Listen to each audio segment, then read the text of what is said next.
Hello students, welcome to our channel Science Zone by Usha चोर। तो बेटा आज हम इस वीडियो में कक्षा 6 का पाठ 3 तंतु से वस्त्र तक के बारे में पढ़ेंगे।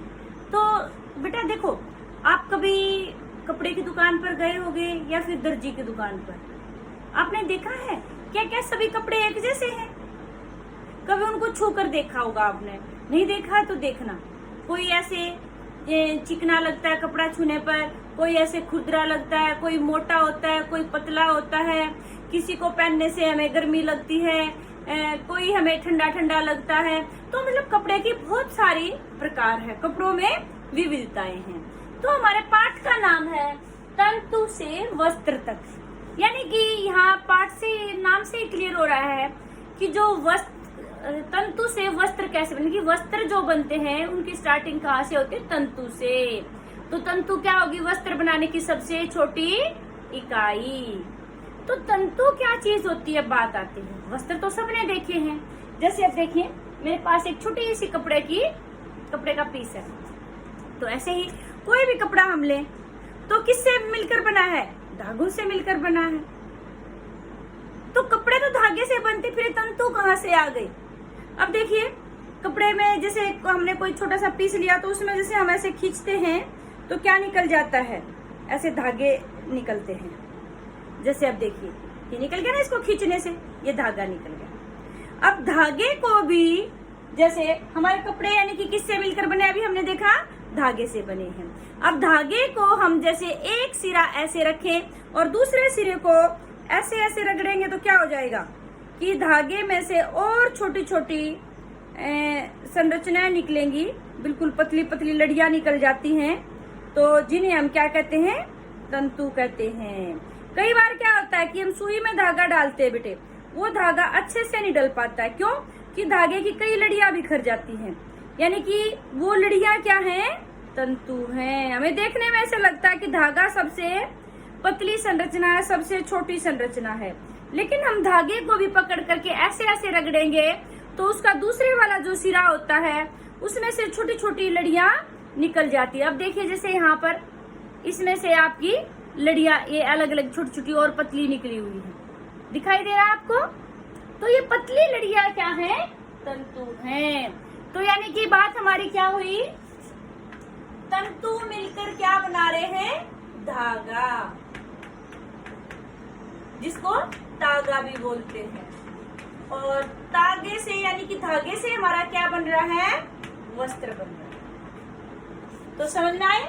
इसीलिए पाठ का नाम रखा गया तंतु से वस्त्र तक, यानी कि वस्त्र के अंदर जो छोटी छोटी पतली संरचनाएं होती है उनको धागा कहते हैं। और धागे में भी और पतली लड़ियां होती है, निकलती हैं, उसको ऐसे रगड़ने से तो पतली लड़ियां हमारी क्या है? तंतु है। फिर बात आती है कि जो ये तंतु है बेटे, कहाँ से मिलते हैं हमें तंतु? तंतु हमें दो स्रोतों से मिलते हैं। दो प्रकार के हो सकते हैं तंतु के प्रकार।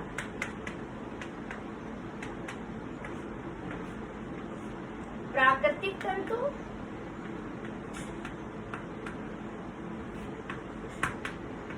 और कृत्रिम या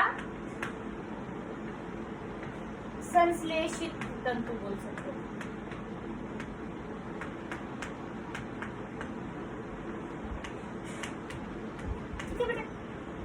अब नाम से ही पता चल रहा है कि जो तंतु हमें प्रकृति से मिलते हैं, प्राकृतिक चीजों से मिलते हैं, उन्हें हम क्या कहते हैं? प्राकृतिक तंतु। और जो किसी प्राकृतिक चीज से ना मिलकर के किसी रसायन से बनाए जाते हैं, मनुष्य द्वारा बनाए जाते हैं रसायनों को मिला करके, उन्हें हम क्या कहेंगे? कृत्रिम या संश्लेषित या मानव निर्मित तंतु। इसके 3 नाम हो सकते हैं, तीनों में से कोई भी आए तो आपको यही बताना है कि नहीं, कि जो तंतु मानव निर्मित होते हैं, रसायनों के द्वारा तैयार किए जाते हैं, तो उन्हें हम क्या कहेंगे? कृत्रिम या मानव निर्मित या संश्लेषित तंतु। ठीक है। फिर जो प्राकृतिक तंतु है बेटे, ये भी 2 प्रकार के होते हैं, पादप तंतु और जंतु तंतु। पादप तंतु यानी कि जो तंतु हमें पौधों से मिलते हैं उन्हें हम क्या कहेंगे? पादप तंतु। और जो हमें जंतुओं से मिलते हैं उन्हें हम क्या कहेंगे? जंतु तंतु। तो ऐसे उदाहरण बता सकते हो तंतु के जो हमें पौधों से मिलते हैं। तो आपका क्या हो गया? रुई और पटसन। पटसन को एक और क्या नाम होता है? जूट। और जो ऐसे उदाहरण बता सकते हैं जो तंतु हमें जंतुओं से मिलते हैं, तो इसमें आ गया हमारा ऊन और रेशम। ऊन हमें किससे मिलती है? भेड़ से, बकरी से, खरगोश से, ऊंट से, याक से आदि जंतुओं से प्राप्त होती है। और रेशम हमें रेशम कीट से।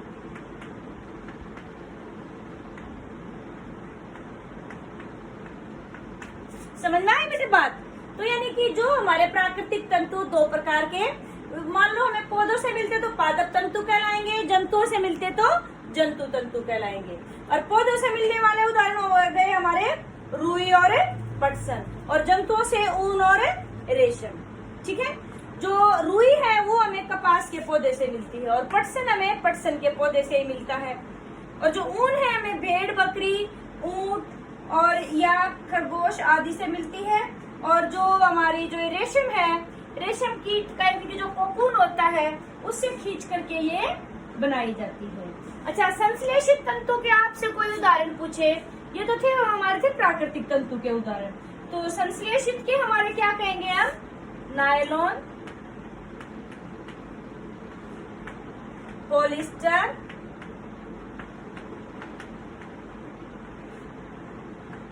आदि। ठीक है, पॉलिस्टर, रायोन, नायलॉन, ये सब आपके कृत्रिम तंतु के उदाहरण हैं। ठीक है बेटे, फिर बात आती है, अभी हमने कहा कि भी जो पादप तंतु है उसके हमने दो उदाहरण लिए थे कि भी रुई और पटसन। तो फिर पहले हम बात करेंगे रुई के बारे में। जो रुई है बेटे, ये हमें कहाँ से मिलती है? अभी आपको बताया है, कपास के पौधे से। कपास का जो पौधा है बेटे, वो कैसी जलवायु में उगता है? रुई देखी है आप लोगों ने? देखी है रुई? जो रजाई भरी जाती है, तकिए में भरी जाती है, गद्दों में भरी जाती है। मान लो किसी ने वो भी खोलकर नहीं देखे हो तो आप दिए जलाते हैं घर में, मंदिर में भी जोत लगाते हैं। तो जो सफेद सफेद वो बनाते हैं तेल में डालने के लिए, घी में डालने के लिए, वो क्या होती है? रुई, जिसको खींच करके हम ऐसे लंबा लंबा करते हैं और फिर उसमें आग लगाते हैं तेल में, घी में डुबो करके। तो वो क्या है? रुई है। तो रुई हमें कहाँ से मिलती है? कपास से। ठीक है, अब कपास जो है बेटे कहाँ उगाई जाती है? खेतों में उगाई जाती है कपास का पौधा। और उसके लिए कैसी होनी चाहिए? उष्ण जलवायु, यानी कि ज्यादा गर्मी वाली उसमें होता है और काली मिट्टी में अच्छी होती है ये कपास की खेती। तो आपका जीके का क्वेश्चन भी है कि जो कपास की खेती कैसी मिट्टी में होती है? काली मिट्टी और उष्ण जलवायु में अच्छी पैदावार मिलती है। ठीक है बेटे, तो फिर हमें जो ये कपास है, ये रुई है, ये कहाँ से मिलती है? जैसे कपास का पौधा होता है ऐसे,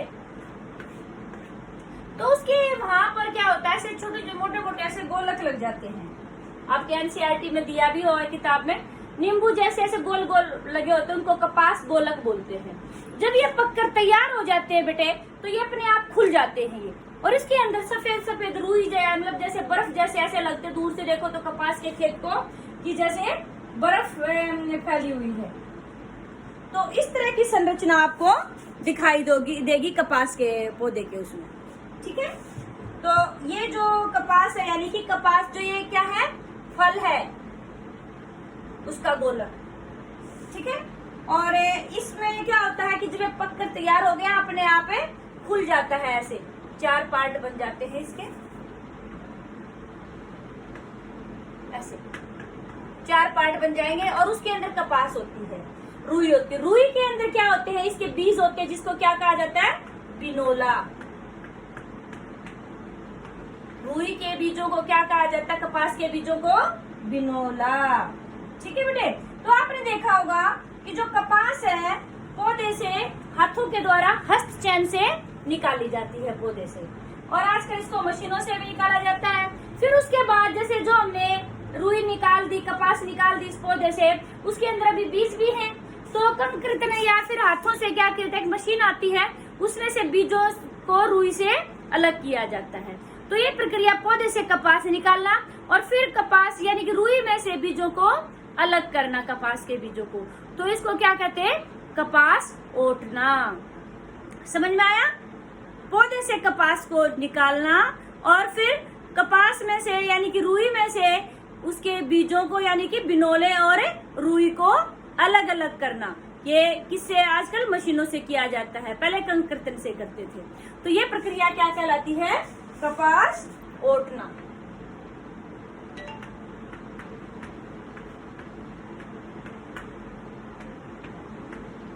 ठीक है बेटे, फिर बात आती है पटसन की। हमने दो पादप तंतु किए थे, एक हमने रुई की थी और एक है पटसन। फिर हम बात करते हैं पटसन की। जो पटसन की खेती है बेटे, वो बारिश के मौसम यानी कि वर्षा ऋतु, जो मानसून सीजन आता है हमारा, उसमें की जाती है। और जो है प्रमुख रूप से जो पटसन है भारत के किन क्षेत्रों में उगाया जाता है? पश्चिमी बंगाल,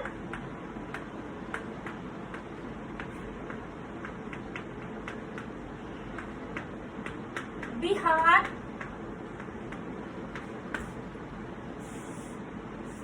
और असम में। मुख्य रूप से पटसन की खेती इन राज्यों में की जाती है। ठीक है बेटे, तो जो पटसन होता है बेटे, ये जब उगा दिया जाता है तो जब इस पर फूल आते हैं तो इस फूल आने के समय पर इसकी कटाई की जाती है। जो हम पटसन प्रयोग करते हैं वस्त्र बनाने के लिए, तो वो किससे प्राप्त होता है? पटसन के तने से।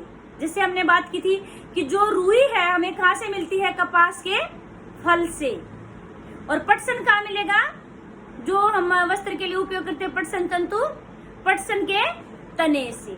तो क्या किया जाता है? जो पटसन का पौधा होता है उसको काट करके पानी में डाल दिया जाता है, फिर वो गल जाता है, फिर उसको हाथों से पटसन के जो तंतु होते हैं उनको निकाल दिया जाता है, और फिर उनसे अच्छी तरह से तंतु बनाए जाते हैं, और फिर धागे बनते हैं, और फिर वस्त्र बनता है। समझ रहे हैं आपको बात?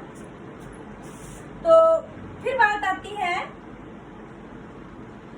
कि भाई आपने देखा होगा कि भाई हमने तंतु तो बना दिया, अब तंतु से धागा कैसे बनाया जाता है? तंतु तो हमने कहा कि भी हमने रुई ले ली, रुई भी एक तंतु है, रुई के अंदर बहुत सारे तंतु हैं, और जो हमारा पटसन है वो भी तंतु है। तो इससे धागे कैसे बनते हैं बेटे? आप करके भी देख सकते हैं। रुई का एक छोटा सा टुकड़ा लें, उसको एक तरफ से दबा दो, दूसरी तरफ से ऐसे धीरे धीरे खींचेंगे तो क्या हो जाएगा? और ऐंठते जाएंगे तो धीरे धीरे क्या बन जाएगा? वो जो तंतु थे इकट्ठे होते चले जाते हैं और एक धागे की शेप ले लेते हैं, यानी कि धागा बन जाता है। तो इसके लिए जो है बेटे, धागा बनाने के लिए जो तकली का प्रयोग किया जाता है। और एक और युक्ति थी, आपको पता हो, जो हमारा आजादी का संग्राम था तो उसमें महात्मा गांधी ने जो अंग्रेजी कपड़े थे, अंग्रेजी मिलों में बनते थे, उनका बहिष्कार करने को कहा था और सूती कपड़े पहनने को कहा था। और फिर सूती कपड़े हमारे भारत में कहा कैसे बनते थे? एक और युक्ति प्रयोग की जाती तो हाथ से चलती थी, क्या था वो? चरखा। तो बापू गांधी का नाम याद आते ही क्या याद आता है? चरखा। तो यानी कि सूती वस्त्र जो है, यानी कि जो धागा है रुई से किससे सहायता से बनता है? तो तकली की सहायता से और एक चरखे की सहायता से। फिर उस यानी कि जो पहले हमारे जो देशवासी थे वो क्या करते थे? रुई के वस्त्र पहनते थे। रुई का धागा, रुई से धागा बनाया जाता था और उससे फिर चरखे से और फिर उससे हथकरघों में वस्त्र बनाए जाते थे। ठीक है, तो फिर बात आती है कि भी हमारा जो ये 1956 में भी हमारी भारतीय सरकार ने जो खादी कपड़े कहा जाता था जो रुई से बनते थे, इसको बढ़ावा देने के लिए हमारे देश में जो खादी ग्रामोद्योग आयोग बनाया था। क्या बनाया था?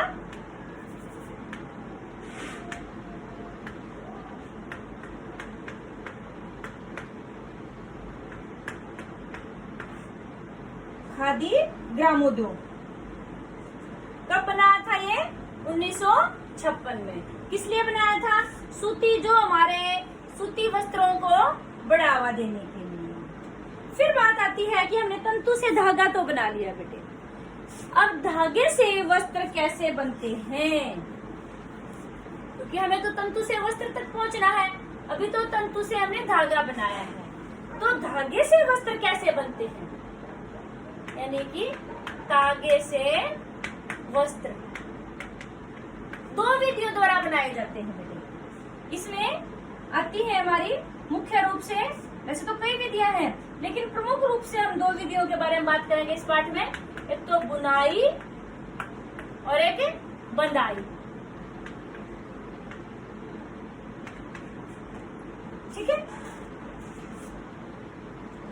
तो देखो बेटे, आपने देखा होगा जो कुर्सी मेज भरते हैं या फिर घरों में क्या होता है, गर्मी में आजकल तो खैर कोई प्रयोग नहीं करता, सब घरों में इन्वर्टर है, और वैसे भी लाइट, पहले जब बिजली कम रहती थी तो लाइट चली जाती थी गर्मी में, क्या करते थे? बीजने का प्रयोग करते थे। या आपने जैसे आजकल वो कुर्सियां भी यूज नहीं करते, जो तार से भरी हुई कुर्सियां होती हैं। पलंग होते थे पहले, निवार जो एक पट्टा सा होता था, पट्टे से पलंग भरे जाते थे। उसमें क्या था? एक धागे को नीचे, दूसरे को ऊपर, फिर अगले को नीचे, उसको ऊपर, ऐसे दबा करके ऐसे बना, जैसे मान लो ऐसे पूरा तार पूर के। फिर दूसरा धागा हमने एक इसके ऊपर से कर दिया, ये इसके नीचे से लेके आएंगे, फिर इसके ऊपर से और इसके नीचे से, फिर अगला ये करेंगे, इसके नीचे से लेके आएंगे, इसके ऊपर से। तो इस तरह से हमारी एक संरचना बन जाती थी। तो इस ऐसे ही धागे बहुत पतले होते हैं, तो हमने हाथ से करते हैं। बीजना बनाना, ये जो पलंग भरना, ये सब किसी हाथ से होता था, पट्टी बनाते थे। लेकिन धागे बहुत पतले होते तो हाथ से नहीं किए जा सकते, तो उसको कहाँ बनाया जाता है? हथकरघों में और बड़ी बड़ी मशीनों में बनाया जाता है। तो ये थी हमारी बांधने वाली पट्टी। अच्छा, फिर आपने बेटे वो देखा होगा स्वेटर, मम्मी घर में स्वेटर बनती है, देखा होगा आपने, एक ही धागा लेके सिलाई से उस धागे को बार बार ऐसे आगे पीछे करती रहती है और हमारा कपड़ा बनकर तैयार हो जाता है। तो ये आपका क्या हो गया? बुनाई हो गया। तो यानी कि उससे सिलाई से। फिर बाद में क्या हुआ कि भाई सुई का आविष्कार हुआ, फिर इसकी सिलाई स्टार्ट हो गई। ठीक है, तो यानी कि वस्त्र जो धागे से वस्त्र जो बने, दो प्रक्रिया है, बुनाई और बंधाई। ठीक है, इसमें क्या करते हैं? धागे के दो सेट लेते हैं, उनको एक दूसरे के नीचे दबाते जाते हैं और इस तरह से हमारा कपड़ा बनकर तैयार हो जाता है। कहाँ पर बनाया जाता है? हथकरघों में। ठीक है, और आजकल तो ये मशीनों, पहले हथकरघों में बनता था, फिर बाद में धीरे धीरे मशीनें बनाई गई और मशीनों से कपड़ा बनने लग गया। फिर बात आती है बेटे कि भी जो वस्त्र सामग्री, जो ये वस्त्र है, हम अपने इतिहास के बारे में बात करते हैं कि पुराने समय में लोग वस्त्र कैसे बनाते थे। आपने पहले पढ़ा हुआ, जो आदि मानव था वो ऐसे ही रहता था पहले। फिर बाद में उसने क्या किया कि जो पेड़ की छाल, पेड़ के पत्ते वगैरह हैं उनको, और जो जानवरों की खाल है उसको लपेटना स्टार्ट कर दिया अपने शरीर के आसपास, उससे शरीर को ढकने लग गया। फिर बाद में क्या हुआ कि धीरे धीरे ऐसे ही किसका आविष्कार हुआ? सुई का आविष्कार हो गया। फिर उससे क्या किया कि कपड़ों को की सिलाई स्टार्ट हो गई, फिर अलग अलग तरह के कपड़े बनने लगे। फिर आजकल भी आप कोई ऐसे उदाहरण दे सकते हैं जो बगैर सिलाई कपड़े पहने जाते हैं? पगड़ी है और धोती है, साड़ी है, ये आजकल भी लुंगी है, ये क्या है? इनको पहनते हैं आजकल भी, जैसे पुराने समय में मनुष्य पहनते थे, और इसको बगैर काटे, बगैर सिले ऐसे ही शरीर में लपेट करके पहनते हैं। तो पुराने समय में भी जब सुई का आविष्कार नहीं हुआ था, ऐसे ही कपड़ों को पहना जाता था। तो बेटा आपको ये पाठ जो तीसरा पाठ तंतु से वस्त्र तक पूरा हो गया है। इसमें आपको कोई भी डाउट लगती है तो आप कमेंट करके जरूर पूछें। ठीक है, और आपको वीडियो अच्छी लगी तो शेयर और लाइक जरूर करें। आपने चैनल सब्सक्राइब नहीं किया है तो पहले सब्सक्राइब करें, क्योंकि बाकी की जो वीडियो है आपको तभी तो नोटिफिकेशन मिलेगी। थैंक यू बेटा।